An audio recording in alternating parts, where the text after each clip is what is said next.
I had a dream a few nights ago. I was walking through a house that I knew belonged to someone in my family, my great grandmother. The windows were covered with white lace, and there was a strong smell of wood polish and vinegar. Every time I opened the door, I heard a whisper, something along the lines of how we made it through. And that's kind of stayed with me all day, considering the news. So, as I was prepping for a way to talk about the current news, I kept thinking, how did they make it? War, betrayal, forced migration. They didn't have Instagram affirmations or sage sprays. There were no get ready with me morning routines, no influencers telling them how to manifest with crystals. But somehow they were grounded enough to survive what would have broken anyone else, what did break a lot of people. So, this episode, the segment of videos, is about that, how ancestor wisdom shows up in chaos and how it's still available to us now. Now, when we talk about uncertainty, we're usually thinking of things like job layoffs, social unrest, housing instability, because really, let's look at how things are going. And yes, those are real. But for our ancestors, uncertainty looks like being sold and separated from your children, walking hundreds of miles during the Great Migration, not knowing what's coming next, trying to survive Jim Crow while holding a full time job that paid nothing, raising kids, and keeping your dignity intact. Watching red lines be drawn around your community, something we're still experiencing today. Living in fear of being targeted just for existing. So the question becomes, how did they ground themselves through all of that? They didn't wait for the world to be safe. They made space for the sacred in the midst of the dangerous. For some, they turned to religion. The church was the only place they could go. For others, they used what they had, psalms whispered under their breathwork, dirt taken from crossroads and graveyards, dream work interpreting visits from the dead. They boiled herbs like mullein and elder for protection. They used omens from nature, black birds, cracked dishes, silence, nothing outside going on. They used all of this stuff. There was a spiritual security that didn't require perfection, it just required presence.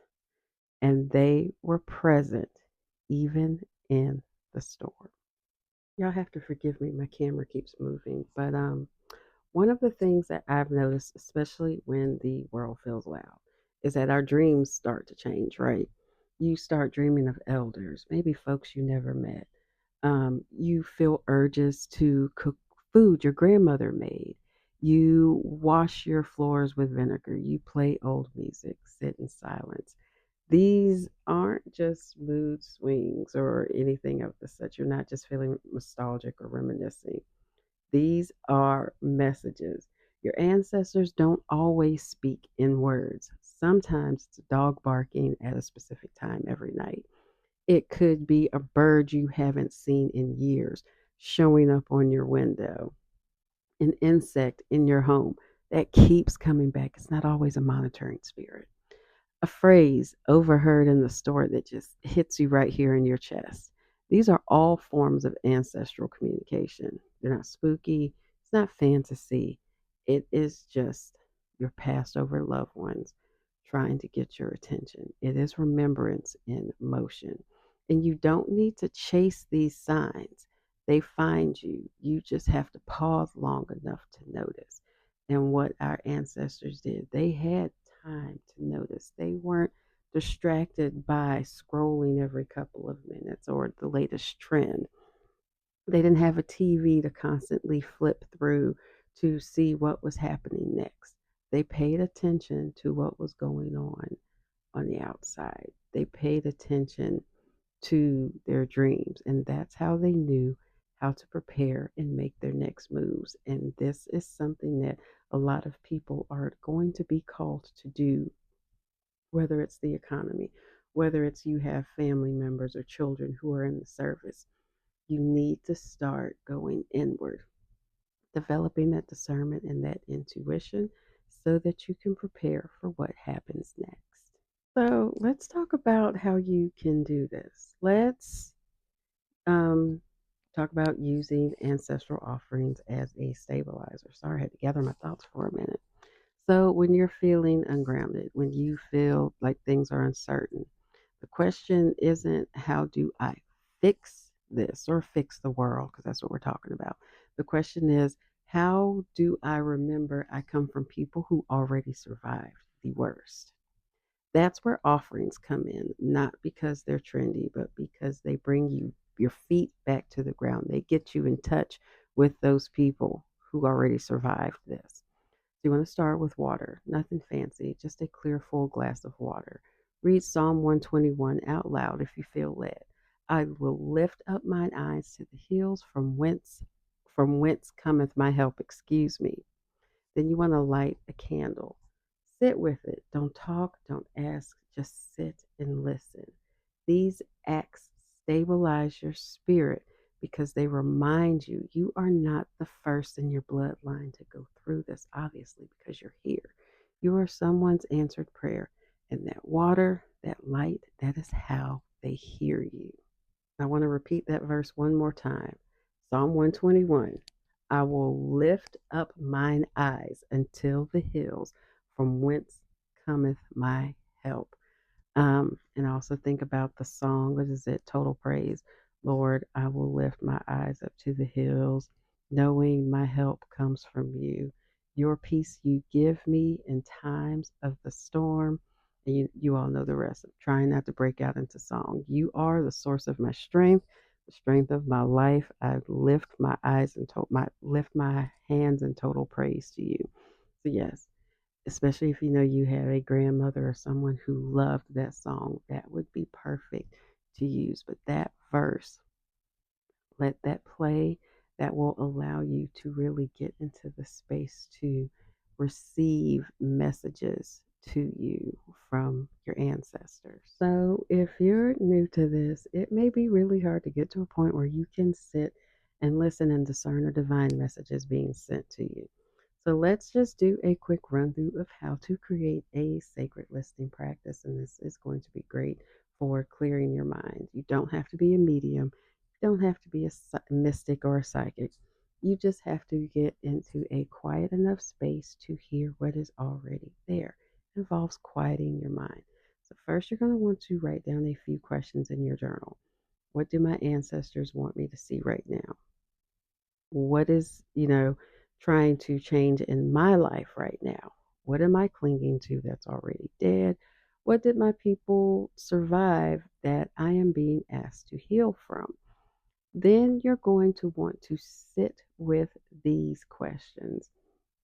Um, what's the first thing that comes to mind? You don't want to force answers. You just want to write whatever comes to your mind down. And those questions may seem like they're all over the place, but in order to get to knowing what it is that your ancestors truly want, there's also some stuff within yourself, excuse me, that you're going to have to heal and fix as well. And so sometimes there may be conflicting messages, things. That's why you just want to write down everything that comes to you, whether it's clairaudience, clairalience, any of that stuff that comes to you. You just want to write it down. If you're seeing visions, write a description of what it is that you're seeing in this moment. And remember, don't always take everything literal as well. A lot of the times, the stuff that you are seeing will be explained later on in another way. But you just first have to get to a point where you are comfortable enough to divine, you know, comfortable enough to be receptive to the answers that are, being given to you before you can divine or discern those answers. Now, after you've done all of this, you want to say out loud in the closing, I come from people who always found a way. That's your anchor. When the headlines are going to be heavy, when your money is low, when your future is foggy, You come from ones who have always found a way. And that is what you want to take with you. That is how you want to put this mantra, this chant, this affirmation out there because you are a survivor. If you're a descendant of slaves, they survived. They went through the worst, but they survived. That's why you're here. Jim Crow, Reconstruction, all of that. They survived, and you are here now. They didn't survive. It wasn't all rainbows. It wasn't peachy. Not all of us were able to immediately catapult into generational wealth or things like that. But you were a survivor. You were able to get to a point where, you're at a place now. And so don't let this temporary moment of uncertainty throw off your energy, cause chaos in your life. Think about the ones who always found a way. Find out what they did, and that's how you'll be able to find a way as well.